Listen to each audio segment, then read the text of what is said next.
Guys welcome to our my new study channel. तो आप लोग सही होंगे, स्वस्थ होंगे, मस्त होंगे और मौज में होंगे। तो आज अध्याय 2 है हमारा, जैसे बोलते हैं बायोलॉजिकल क्लासिफिकेशंस। यहाँ पे जीव जगत का वर्गीकरण। हमने इसकी पहली वीडियो पार्ट 1 जीव जगत द लिविंग वर्ल्ड आपको आप वीडियो दे दी है। आप वीडियो जाके देख सकते हैं अगर आपने वीडियो नहीं देखी है। क्लास 11th है बायोलॉजी और चैप्टर 2। तो स्टार्ट करते हैं चैप्टर 2। तो क्या है, जीवों के वर्गीकरण के लिए सर्वप्रथम वैज्ञानिक मापदंडों का उपयोग अरस्तु ने किया। तो बोले वैज्ञानिक मापदंडों का उपयोग किसने किया था? अरस्तु ने किया था। अरस्तु ने पादपों को 3 भागों में वर्गीकृत किया। अरस्तु जो थे उन्होंने हमारे पादप को 3 भागों में वर्गीकृत किया है। नंबर 1 है झाग, नंबर 2 है झाड़ी, नंबर 3 है वृक्ष। झाग में क्या आता है? पालक। झाड़ी में आते हैं कुछ भी झाड़ी आपने देखी होंगी। वृक्ष में बरगद, पीपल। तो अरस्तु ने हमारे पादप को 3 भागों में वर्गीकृत किया। तो फिर आता है यहाँ पर दूसरा टॉपिक। अरस्तु ने जंतु और प्राणियों को आरबीसी की उपस्थिति एवं अनुपस्थिति के आधार पर 2 भागों में बांटा गया है। यहाँ पर बात करें हम आरबीसी की full form, red blood cell, जिसे आरबीसी बोलते हैं। 2 भागों में बांट किया था जिनके नाम है इनेइमा और अनेइमा। तो दो अलग अलग हैं, ए और बी। इसका नाम है इनेइमा, इसका नाम है अनेइमा। इसमें आरबीसी की उपस्थिति और इसमें आरबीसी की अनुपस्थिति होती है। तो बात क्या कर रहा है? उच्च श्रेणी के जीव जैसे मनुष्य, गाय, भैंस, जिनमें आरबीसी उपस्थित हो। ऐसे उच्च श्रेणी के ऐसे जीव जिसमें हमारा आरबीसी अनुपस्थित हो, जैसे मक्खी में आरबीसी नहीं होता है। और मच्छर में अगर मच्छर तुम मारोगे तो वो हमारा ही खून लेके तब उसमें दिखता है। मक्खी को मारोगे तो मक्खी पे खून नहीं होता है। अब यहाँ बात करें द्विजगत प्रणाली। द्विजगत पद्धति क्या कहते हैं? प्रणाली बोल गया। द्विजगत पद्धति, 2 किंगडम सिस्टम। तो कैरोलस लिनियस ने अपनी पुस्तक किसमें लिखा था? सिस्टेमा नेचुरी में अभिलेख किया।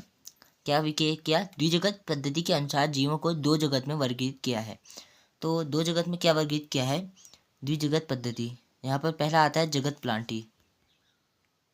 जगत प्लांटी, दूसरा आता है जगत एनीमिया, फिर पादप, फिर यहाँ पर जंतु। इतना हो गया। पहले यह जो कैरोलस लिनियस ने अपना ये लिखा, यह सर्वोत्तम नहीं माना गया। फिर इसके बाद आता है 3 जगत पद्धति, जिसमें आता है जगत पोस्टिटा, जगत प्लांटी और जगत एनीमिया। तो इसके बारे में भी हम बात करेंगे। जगत पोस्टिटा और जगत प्लांटी आपको समझ आ जाएगा। तो क्या बोला? त्रिजगत का प्रतिपादन हेकल ने किया। किसने किया? हेकल ने। तो ये भी हट गया, इसको भी सर्वोत्तम नहीं माना गया। फिर चतुर्थ आता है चतुर्थ जगत पद्धति, जिसे बोलते हैं 4 किंगडम सिस्टम। पहला आता है जगत मोनेरा, जगत प्रोस्टिटा, जगत प्लांटी, जगत एनीमिया। तो इसमें क्या होता है? चतुर्थ पद्धति का प्रतिपादन कॉपलैंड ने किया था। ठीक है, आप याद रखें ये नाम, आप इससे याद कर सकते हैं। कॉपलैंड, हेकल और यहाँ पर कैरोलस लिनियस। फिर यहाँ पर आता है हमारा पाँचवें में क्या होता है हमारा, जिसे बोलते हैं 5 जगत पद्धति, 5 किंगडम सिस्टम।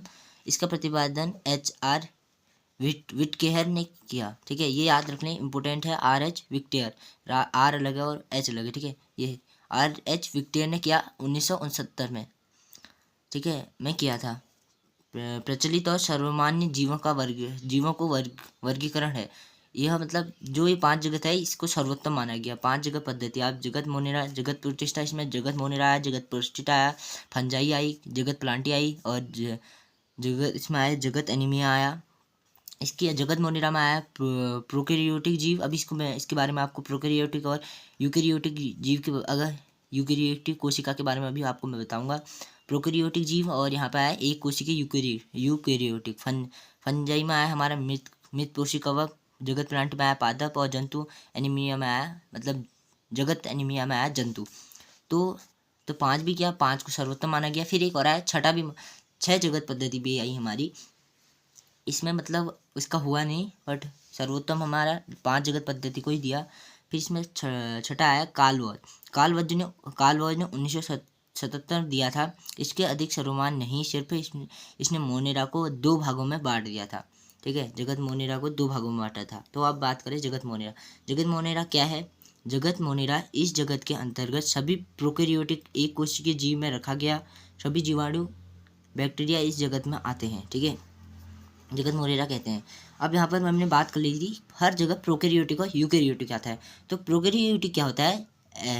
वैसी कोशिका जिसमें वास्तविक केंद्रक उपस्थित नहीं होता। जैसे कि यहाँ पर इसमें ऐसे हम एक ही बना देते हैं, इसके बीच में यहाँ पर हमारा केंद्रक नहीं होता है, इसे ही हम बोलते हैं प्रोकैरियोटिक। उदाहरण के लिए हम बैक्टीरिया, साइनोबैक्टीरिया में पाए जाते हैं, ठीक है। अब आता है यूकैरियोटी। वैसी, अब इसमें थोड़े से वो आता है, हाँ इसमें केंद्रक होता है। वैसी कोशिका जिसमें वास्तविक केंद्रक उपस्थित होता है। तो यूकैरियोटी क्या है? वैसी कोशिका जिसमें वास्तव में हमारा केंद्रक होता है। जैसे कि अभी हमने यहाँ पर चित्र द्वारा आपको समझा था, इसमें केंद्रक होता है। जैसे कि जंतु में, पादप में पाए जाते हैं, ठीक है। एग्जाम्पल मैंने आपको बता दिए। तो अब आता है बैक्टीरिया आवास। आवास का मतलब होता है रहना। बैक्टीरिया भी तो कहीं रहते होंगे, जैसे शेर का भी घर होता है, हमारा भी घर होता है, मतलब बैक्टीरिया का भी आवास होता है। बैक्टीरिया कहाँ रहते हैं, कहाँ रहते हैं? तो क्या आता है, मोनेरा जगत के जीव सर्वव्यापी होते हैं।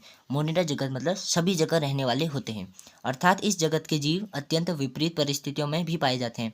मतलब ये अलग अलग, मतलब बहुत अत्यंत, बहुत गंभीर, कहीं पे गर्मी, कहीं पे ठंडी, कहीं पे और ज़्यादा टेम्परेचर उसका ज़्यादा है, तो उस परिस्थितियों में भी बैक्टीरिया हमारे पाए जाते हैं।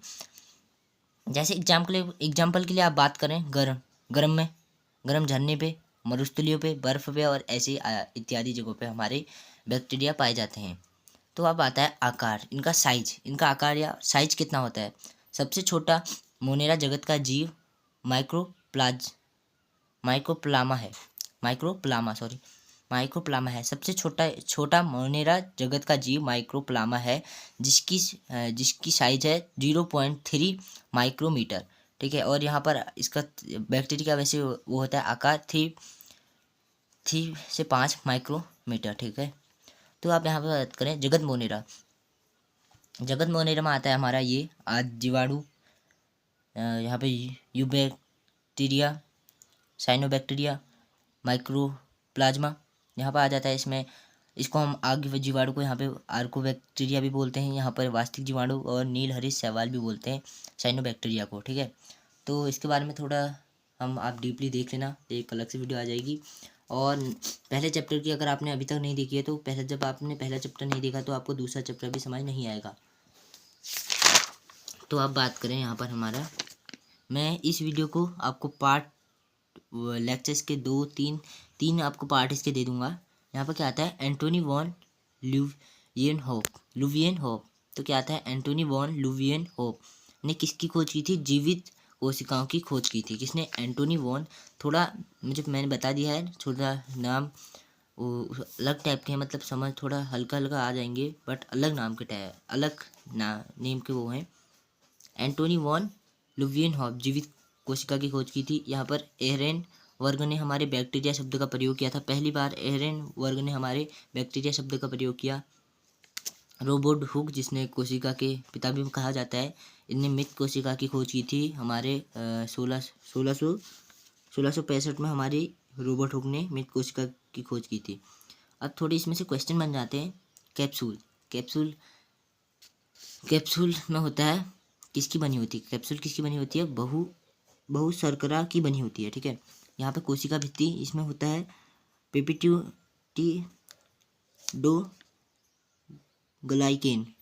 पेप्टिडोग्लाइकेन से बनी होती है।